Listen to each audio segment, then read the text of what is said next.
let me start off again by thanking Logan Crow and the Frida Cinema and the Science on Screen program for inviting me to join you this evening and speak about my research on gender and toys. So over the past decade, there's been increasing attention paid to children's toys, and in particular to how gender defined they are. So this is true of the toys themselves, but also how they are marketed and organized in stores. So in most stores, toys are segregated according to gender. Now, 10 years ago, this segregation tended to be quite explicit with signage in stores and separate online pages indicating which toys were for boys and which were for girls. There was a lot of pushback about this, and in the wake of that pushback from parents, scholars, and other advocates, many retailers have moved away from that kind of explicit gender labeling over the past few years. But even so, toys in stores remain gender segregated, and gender coding is still painfully obvious. This is in part due to the gender design of the toys themselves. So let me give you a visual example of this. In 2015, the Target Corporation announced that they were degendering their toy aisles. So I took these photos at my local Target store in 2015. The one on the left was right before, like a week before that change was announced, and the one on the right shortly after the announcement. So yes, you can see that the pink aisle did become significantly less pink, but really all they did was take down the pink backdrop, and you can see that, that aisle was still clearly gendered. And so this is because, the toys themselves are heavily gendered, and ideas about gender are deeply embedded into toys. Indeed, research finds contemporary toys for girls revolve heavily around themes of beauty, domesticity, and nurture, while toys for boys center largely around aggression, action, and excitement, which you clearly saw demonstrated in the movie you just watched. So I first began to notice this pink and blue divide when my own child was born in 2002. And what struck me as I was walking down the toy aisles was how different it seemed from what I remembered growing up. So I was born in the early 1970s, and here are some of the toys that I played with as a child. I played with Lincoln Logs and Tinker Toys and Legos, and I never remember feeling like these were boys' toys. And my very favorite toys were these Fisher-Price play sets. My siblings and I had endless hours of fun with this castle in particular. It had a trapdoor where you could drop the figures and they would fall in a dungeon. And again, I don't remember feeling like these toys had really anything to do with my gender. In fact, looking at the ad, it certainly seems to be geared broadly towards children. So I felt that there had been a real change, that toys had become more gendered since the time I was a kid, but I'm a sample size of one. I teach statistics, so I can tell you that it's not an adequate sample size. So I decided to do some research on historical toys and systematically evaluate whether there had indeed been a change over time. So in my dissertation and postdoctoral research, I analyzed over 7,000 Sears catalog toy advertisements. So when I talk about my research with my students, I often have to ask, does everyone know what the Sears catalog is? And the answer in my classroom is generally no. So, Sears catalog was essentially the Amazon of the 20th century, where you could go and get any kind of consumer good. It had a nationwide reach, and it was pretty consistent throughout the century. So I looked at all these different advertisements that were produced over the 20th century to try to understand the changes over time in gender marketing and the gender stereotyping of toys. So with this research, I did indeed find that toys today really are more gendered than they were at any point over the 20th century. So even in the decades of the 20th century, when I found that toys were the most gendered, there were still roughly half of toys advertised as gender neutral. And in some eras, particularly in the turn of the 20th century, and again during the 1970s, a significant majority of toys advertised were not gendered in any way. So, toys historically were less gender coded than what we see now. But that's not to say that gender wasn't evident in historic toys. These toy ads from the Sears catalog show that gender stereotypes were clearly evident in the toys of the past. On the left, you have Daddy, I want this big tool chest. It's all about, boys developing their skills through play. And on the top right corner is one of my very favorite ads ever. It has the line, this is from the 1925 Sears catalog, mothers, here is a real practical toy for little girls. Every little girl likes to play house, to sweep, and to do mother's work for her. So very kind of traditionally, right? When I read that when I was coding, I went out and asked my kid, I was like, what do you think of this?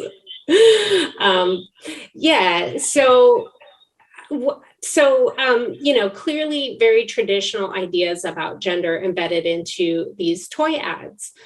The other ad I have on this page is a catalog page of Mega Blocks from the 1995 Sears Wish Book. And it shows a more contemporary gender marketing strategy where different theme sets were created for boys and girls. So boys could play with Viking ships and farm sets, while girls had sets that revolved around princesses and shops. So it's not the case that toys were not gender coded in the past, or that, there were no gender stereotypes. But it is to say that in the past, there were far more toy options like these examples from the Sears catalog that were marketed broadly to children and that weren't classified by gender. So that is something that, we haven't seen as much of. We're starting to see a little bit more of that. But there was a period where we saw very few gender neutral toys. This image from the UK organization, Let Toys Be Toys, gives a really beautiful visual demonstration of the changes in toys over time. So what they did was they took a 1976 toy catalog page from a UK outlet and then juxtaposed it with contemporary toys from that same outlet. So this image, I think, was produced in about 2014. So you can see, there's just a very visually stunning difference in these toys. It really highlights how much more pronounced gender cues became over time. So in addition to the changes I've described in the extent to which toys were marketed according to gender, I also observed changes in the ideas about gender that were embedded into toys, especially during the last decades of the 20th century. So beginning in the 1980s, there was a shift away from more realistic gender roles like mother or engineer or firefighter, and towards more fantasy-based gender roles like the princess and the superhero.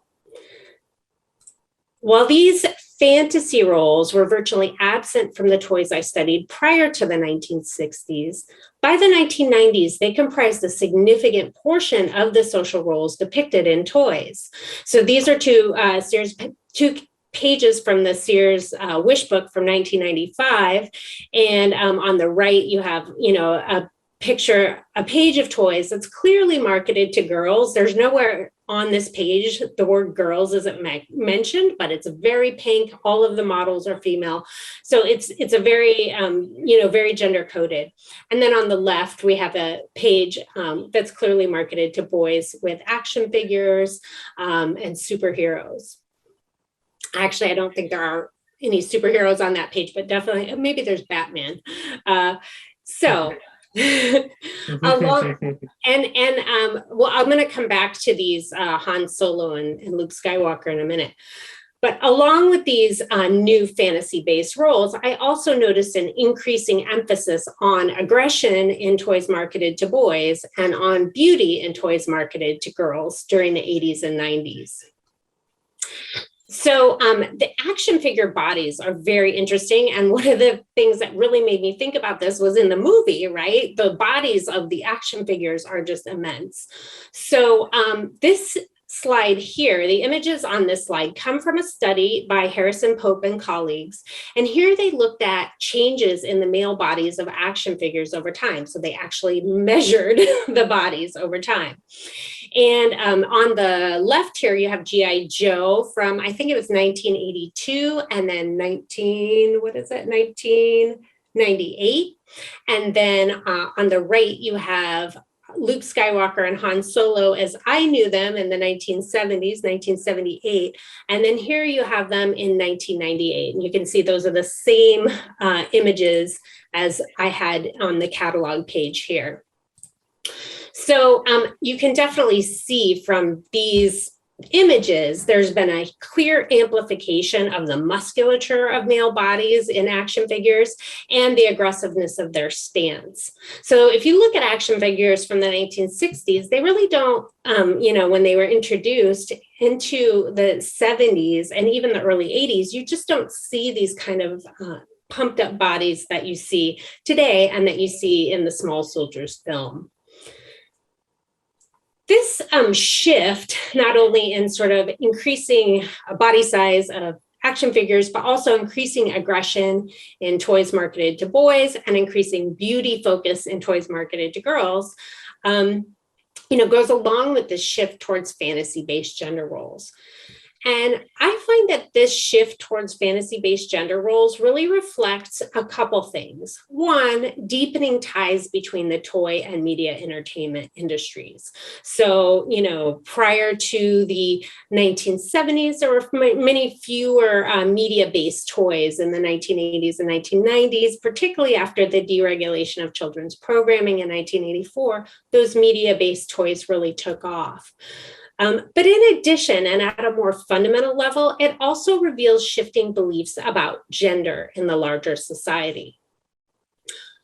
Older toys played a lot on traditional gender stereotypes. When gender was evident, when gender roles were evident, they were tended to reinforce traditional gender stereotypes.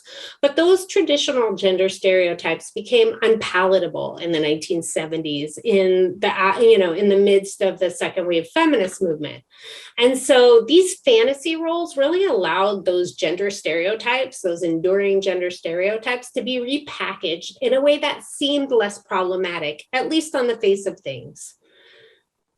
So I argue that these sort of fantasy roles really come on the scene after a void where there's a period of time in the 1970s where there's less gender coding happening, but into that void comes these new fantasy-based roles, which, you can't look in a toy aisle today and not see a princess or a superhero.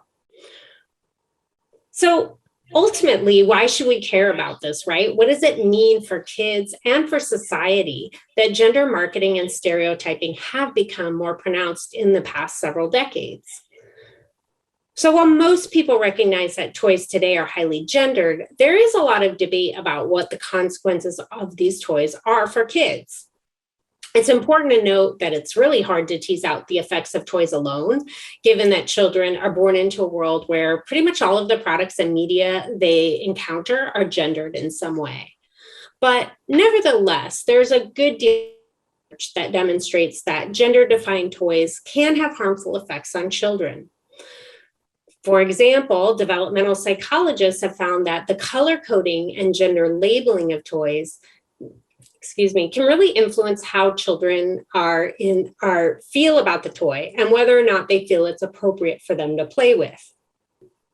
This in turn can affect skill development because skill development is deeply connected to play, and different types of toys promote different types of skills.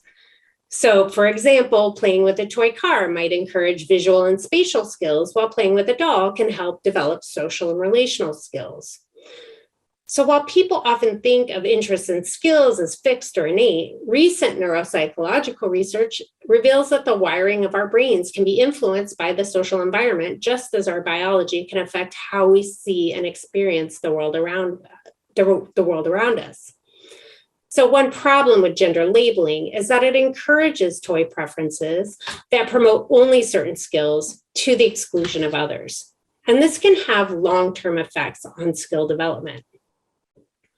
In addition, studies have found that the gender stereotypes embedded in toys, particularly in toys for girls, I'd say particularly, that's mostly what they've focused on. It's not that these aren't necessarily happening in toys for boys, but most of the research has been focused on girls. But they find that those gender stereotypes in toys can have negative effects on things like self-perception and self-esteem, body image, etc. For example, one experimental study found that playing with highly feminized toys like Barbie had a negative effect on girls' self-perception and career aspirations. Gender stereotypes can also influence things like task performance, how well we do on something, behavioral expectations, and how we evaluate ourselves and others. And importantly, these effects happen regardless of whether or not one personally endorses or believes in the stereotype. You don't have to believe it for it to have the effect. You just have to think that other people believe it. More broadly, and this is sort of as a sociologist, what concerns me the most is that we know from a huge wealth of research in social psychology that gender stereotypes play a significant role in the persistence of gender inequalities. Things like the gender wage gap and the gender segregation of occupations that we see in the adult world are connected to these gender stereotypes that have been sort of amplified in children's toys over time. So for all of these reasons, I think we should care about the heavy gender definition of toys today. The toys of the past really demonstrate that what we see in toys today is neither fixed nor inevitable. The toy ads that I looked at from the 1970s were surprisingly gender inclusive, and this wasn't a fluke. Rather, it was the result of widespread social and political discussions that were happening about creating gender equality, that were happening about limiting children's consumer culture, and that were happening about the need for the regulation of children's media and advertising. So if we really want to move beyond the blue and pink toy divide, I argue that we need to once again situate toys in these deeper conversations about gender, about consumer culture, and about the relationship between the economy and the social good. And my cat is scratching on the scratching post there. So if you hear a sound, that is. And yeah, so that's pretty much what I have for you. And I'm really eager to hear any questions that you might have. The thing that my takeaway was really intriguing was that with all of the talk about whatever progress has been made over time, that we're moving in the opposite direction. I think that was my surprise. My assumption, I think, going blind was that we would learn that things have gotten better. About the past and how, puritanical and gender divide and everything. It's interesting to find out it's gone in the opposite direction. But one question I have, and I'll turn it over to the audience, is you mentioned that there was a lot of activism in the past and work. In your research, did you find that there was a moment, a milestone, something in the zeitgeist where there was a shift and then things moved in the opposite direction? I mean, so I didn't look at every single catalog year or, I kind of looked at decades, and in the early part of the century, there were time periods where I looked at every other decade because there was a lot of ads. But I did notice, like, particularly there was this in the 1975 Sears catalog, there was an image of a boy in a kitchen. And that was the first time I'd ever seen that in any of the catalog samples. So I became very interested because, to depict a girl with a building toy is not as transgressive as depicting a boy with a domestic toy. Like, that's just, that's something that just really wasn't happening in the Sears catalog. So I went and hunted down to find when was the first year that a boy was shown in a kitchen in the Sears catalog, and it was 1973. So, again, really matching up with the sort of height of the second wave feminist movement. And there's a really great study by sociologists who looked at race in children's literature. And what they did was they did sort of a content analysis looking at types of depictions, primarily of Black and white characters over time. And they mapped this onto social conflict. And what they found was that in times when race was incredibly contested in society, Black characters disappeared from children's literature. So, like, during the, civil rights movement in the 1960s and 70s, there was this void where there weren't really representations of Black characters at all in children's, or there were very few. as opposed to the prior decades where it had been very explicitly racist, and the decades that followed where it was more of an attempt at an accurate representation. So I kind of think that that's a bit of what was happening in the 1970s with toys, that there was this kind of void, a discomfort with playing on traditional, the traditional gender stereotypes of the past. But, then in the 80s and 90s, there's this move back to a kind of a new vision of gender in toys. Any questions from the audience for Dr. Frida about the research? Yes. Yeah. If you can't hear it, okay. She's noticed any other patterns with anything else? Like, oh, thank you, Cody. Okay. I just wanted to know if you noticed any other patterns during your research, because I'm a big gamer and I've looked into the history of games, and they noticed that that games had to make that choice when they're first being pushed out, whether it was a boy toy or a girl toy. It was during the 90s, right? Around that time, when it was getting big. And I'm just wondering if there was anything else influenced by that whole gender, separation, as the time went on, similar to video games. Because video games obviously it's not just a boy thing, but it was pushed towards boys. Yeah, that's a great question. I think I heard all your questions. So, video games are actually an important part of the story, because when video games came on the scene, they put a lot of pressure on the toy industry to really market more aggressively, to market toys more aggressively. And in this marketing, in the 80s and 90s, this really push towards targeted marketing that we see today. You open up your Facebook feed and everything is personal targeted to you.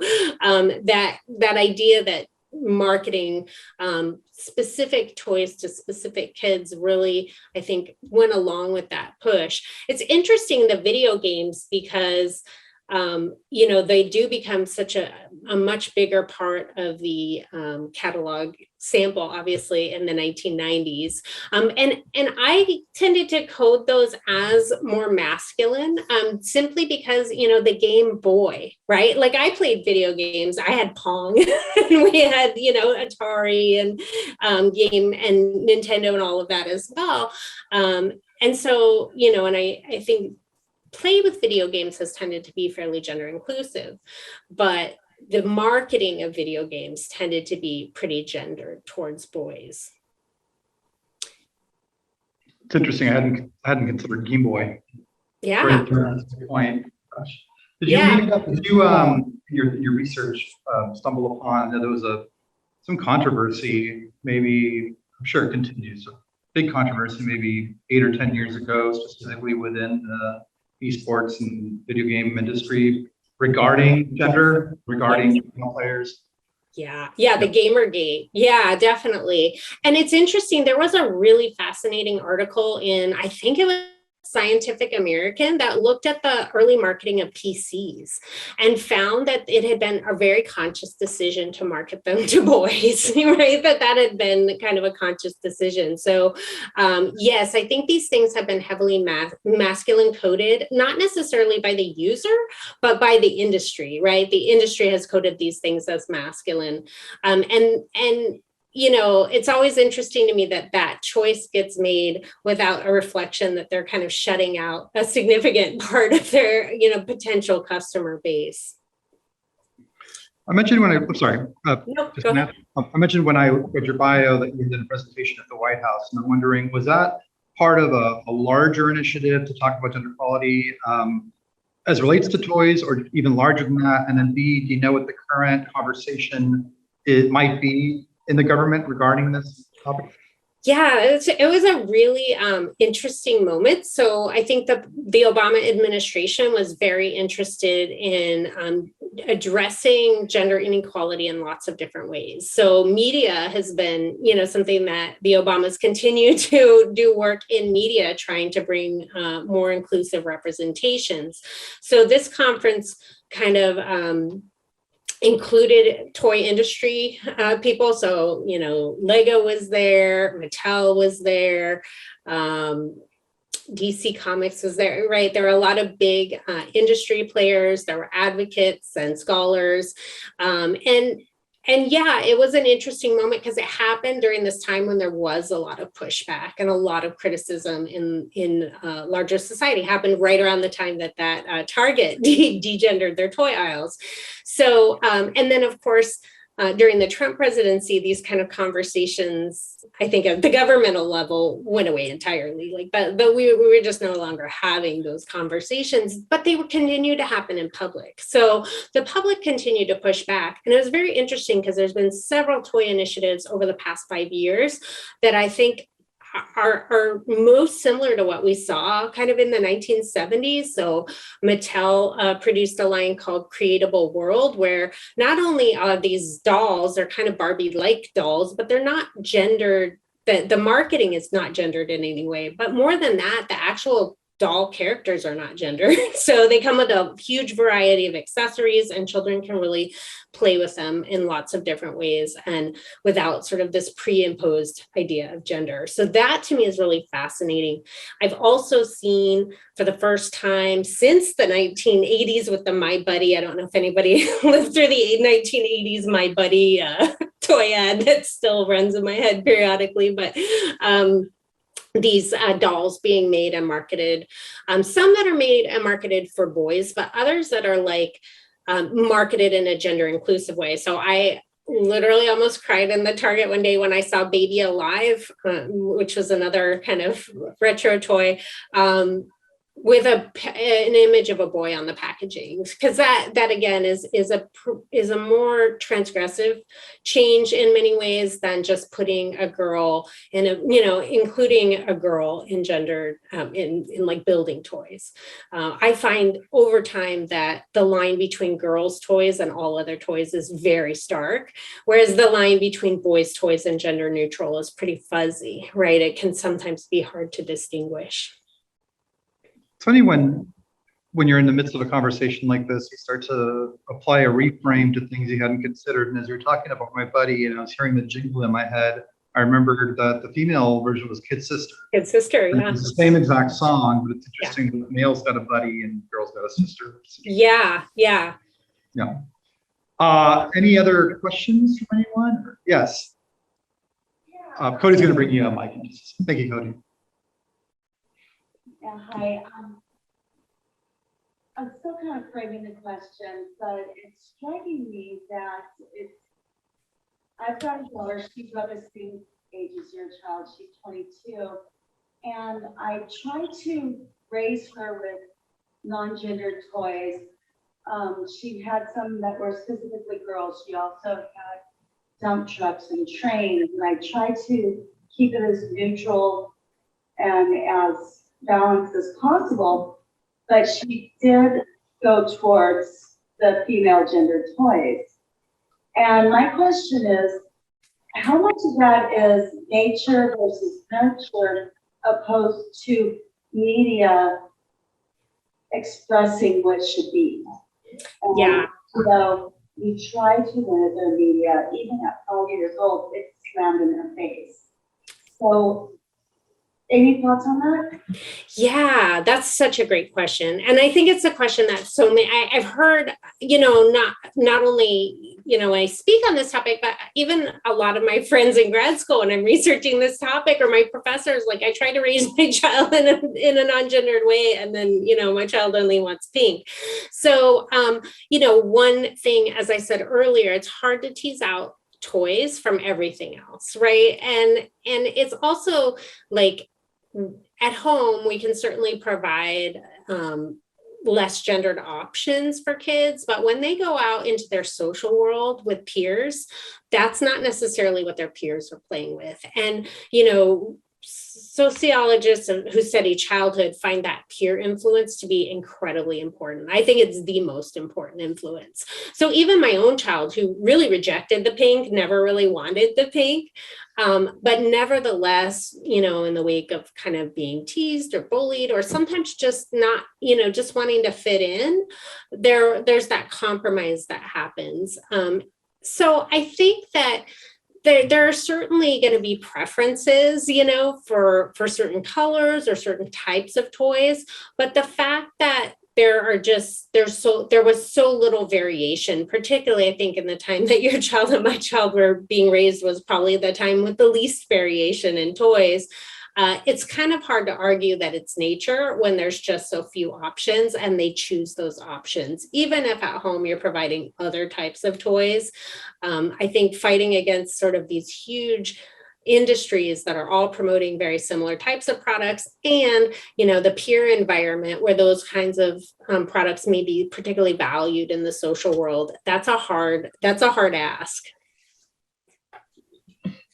What do you make of like the advent of social media in terms of, you look at things like, I don't know if you like dived into the He-Man part of the resurgence. There was this new He-Man miniseries, which is great. But the fans, a lot of the male fans lost their minds about a lot of the progressive themes in the show. Strong women characters. Arcane is another one. I mean, not based on an online game, but a lot of progressive themes. How is we didn't have, the question I was going to ask was, has there been a shift in terms of fan pushback? But then it occurred to me that we didn't have social media in the 70s and 80s, so it's probably a newer thing. But has there been any research or kind of taking a look at how on the ground male, for the most part, fan reaction is sort of steering or informing this sort of division in toys and pushback against that?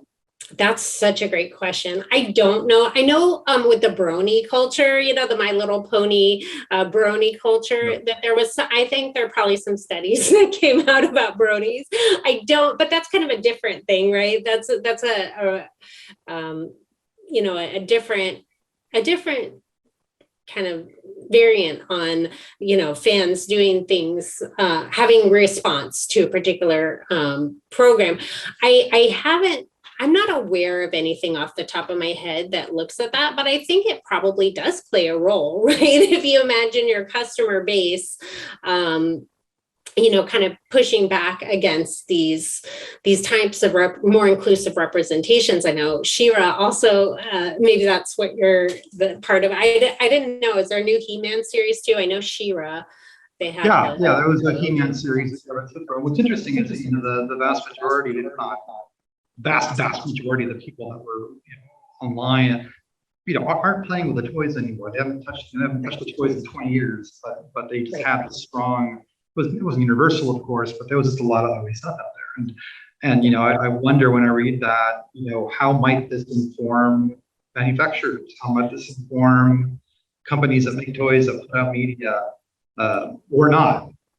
Yeah, that's such a great question. The Target case was actually pretty interesting to me because when Target made that announcement, it got tons and tons of press.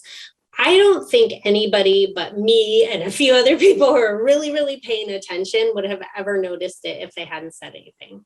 Right? It wasn't a dramatic change. It wasn't visually stunning. They took down some signs and they took down some backdrops and that was that. But they made the announcement, which really brought it to the front of people's mind. And there was a tremendous pushback. They got, boycott, we're going to boycott, we're never shopping at Target again, whatever.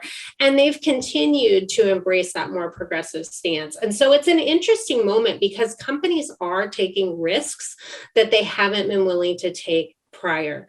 One thing that might be at play there is who's actually making the decision. So in my research, I did look at the sort of leadership, the gender balance of leadership in the major toy companies during the last 4 decades or the last couple decades of the 20th century. And, it was overwhelmingly, white men.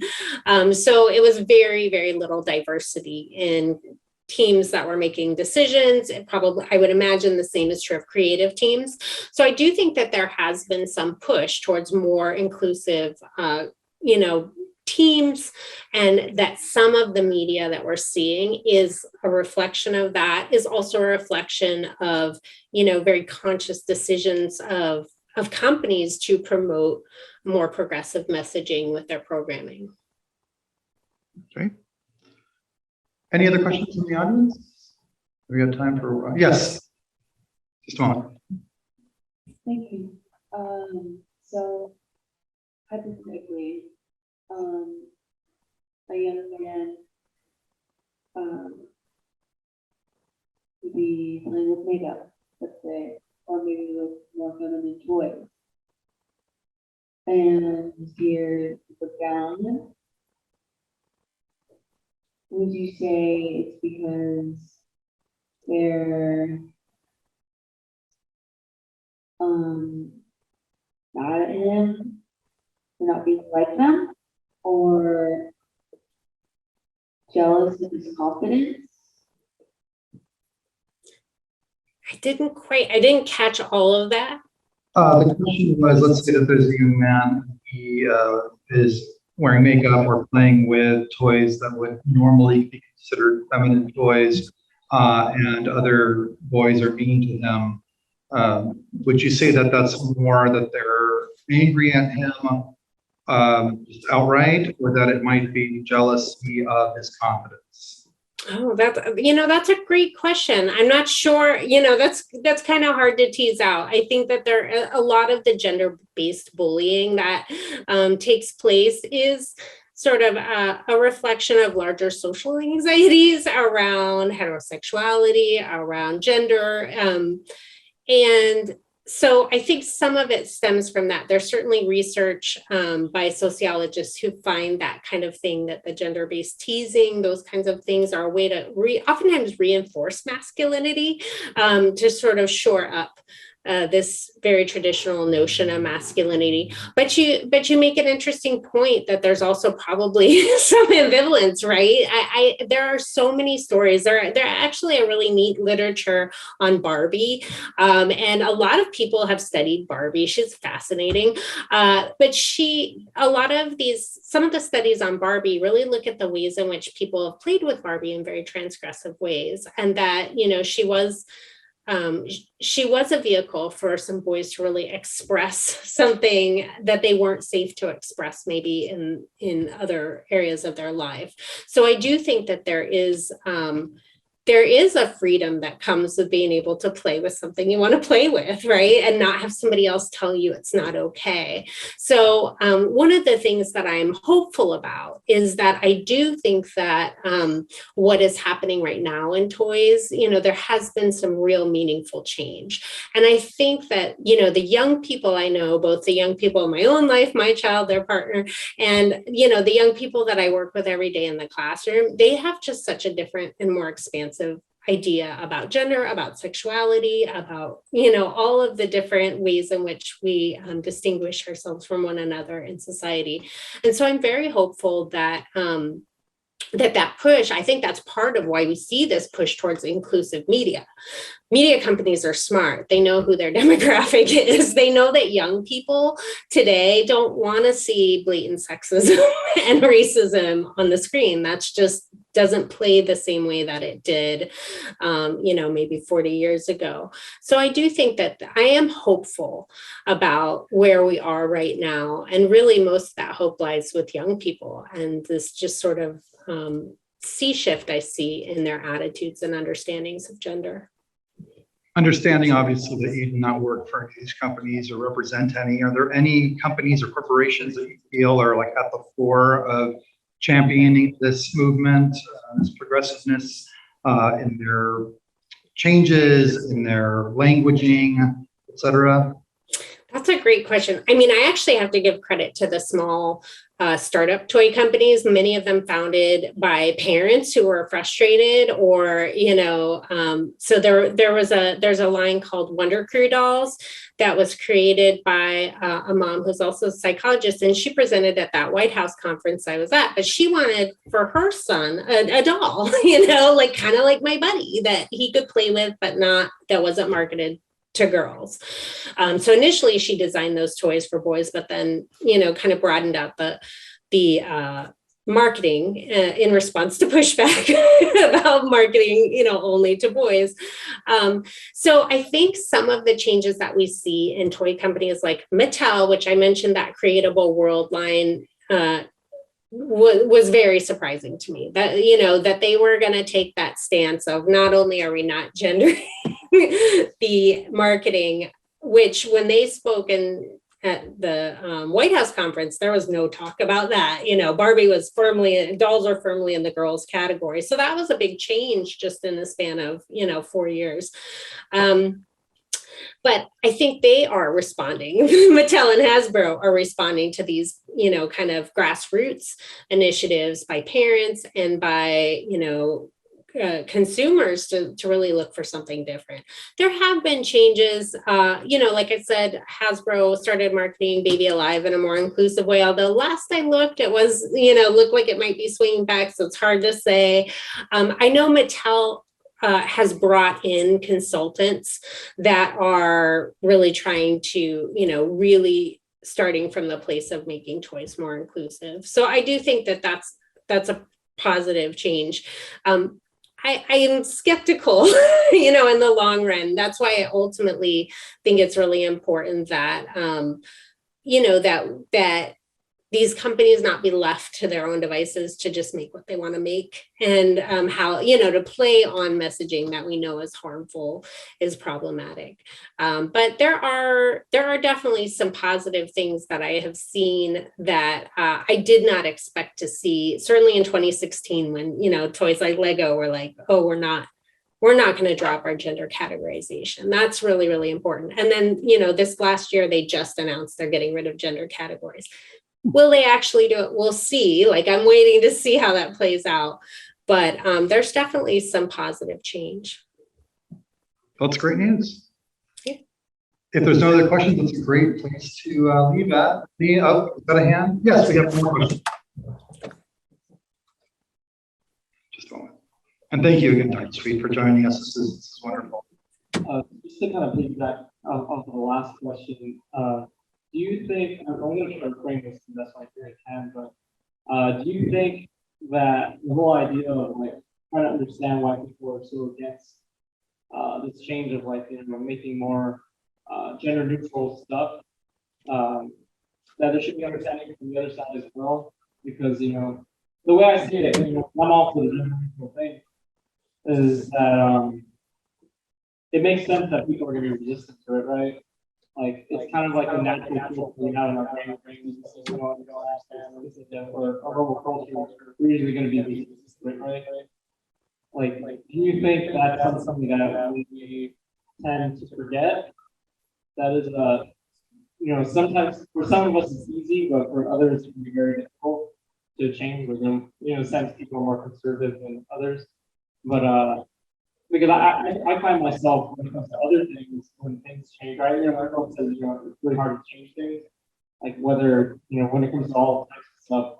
But I'm just wondering, what do you think about considering the other side, understanding that they're probably having a rough time trying to understand what's going on, even though for some of us it's easy to be like, oh, this is easy, this is what you should be doing, being more accepting. But then that's not us being accepting of what they're going to do. Trying to accept us, in a sense. You know what I mean? I just wonder what you think about that. I think I caught most of that. I'm not sure if I caught all of it. But if I heard you correctly, just sort of wondering about, some of the resistance to change and whether that's, I don't know, whether that's part of the story or whether that's a reasonable response given what's happening. Am I getting that right? Part of it too is, in this conversation, is there room for, has there been discussion about empathy and understanding for the fact that for some folks, change is just very, very difficult for them to process. In this discourse, has there been conversation for room for that? How do we acknowledge and factor in that, it's not all cut and dried, and some folks just have a very, very difficult time with a change in norms, or they would consider norms. Yeah, I think there is a recognition of that.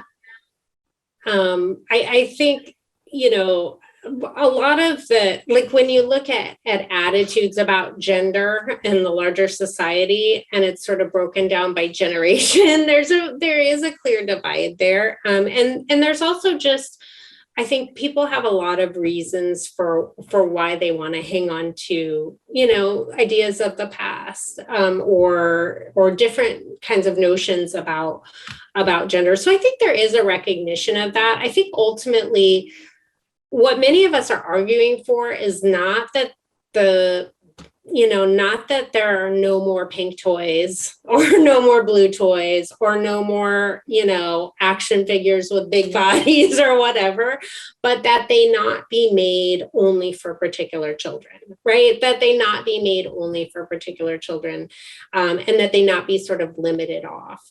So I think the idea is to make a broader variety of toys that are marketed in a just broadly to children kind of way. And I think that leaves room for everybody, right? That doesn't mean that you can't go and find a toy, you know, that you have a nostalgic connection to from the past. That doesn't mean that. It just means that that's not the only option you have available to you. When, you know, I was looking at the toy aisles when my child was young, there just weren't my child didn't like pink. There was very little for us to choose from. We had a lot of Thomas trains, you know, those were marketed heavily to boys, but we had those, but there just wasn't the same amount of choice that I think is good for people. So ultimately, I think there's this misconception that people are trying to make all toys kind of boring and beige, or take away the things that we might have found fun in the past or still find fun today. And I don't think that's the case. I think it's really about broadening out the color palette for everybody. Like, why pink is a lovely color, right? Maybe there are plenty of boys who would like to play with pink if it was not so segregated off limits for them. So I think that there is space for that in that conversation. And I do think it is an evolving conversation. I mean, if I were to kind of categorize this moment in time, I would say this is a moment not unlike what we saw in the 1960s and 1970s around these conversations, where on one hand you have these very progressive ideas happening, and in the same breath you have, you know, incredibly restrictive ideas, and they're all sort of happening in the same moment. So I think that that does make it a difficult conversation to have, but I do think that there is that space. I think worth pointing out too that for you in particular, and for people in your field, it's not just an ideological sort of it's based on study and research on the effects of this sort of gendering of toys on sociology, on children, on quality of life, on mental health, et cetera, that's leading the conversation. Yeah. As well, right? Yeah, absolutely. There are, you know, like I said, it's hard to find studies that can pinpoint that a toy, you know, created this effect. But what we know is that, you know, if you look, for example, at why there are so few women in engineering, right? And you connect it to the types of toys that girls are steered towards and steered away from, it's very easy to kind of see that as a big part of that story, or a part of that story. I don't know the extent to which it's a huge part, but when you accumulate all of those things together, they do have effects on, you know, the kinds of things that we might engage with and might be interested in.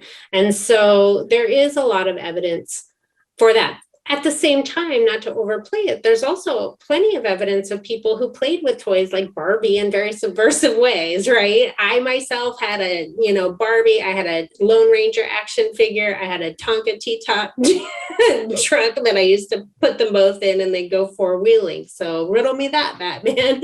But what I can say is that while I played with the toys in a subversive way, I still, those messages about what female bodies should look like, you know, what women should be like, certainly affected me, right? They certainly affected me. So even when people play with toys and children, you know, reimagine and reinterpret, which they all do, children never play with a toy exactly like they're supposed to in the ad, right?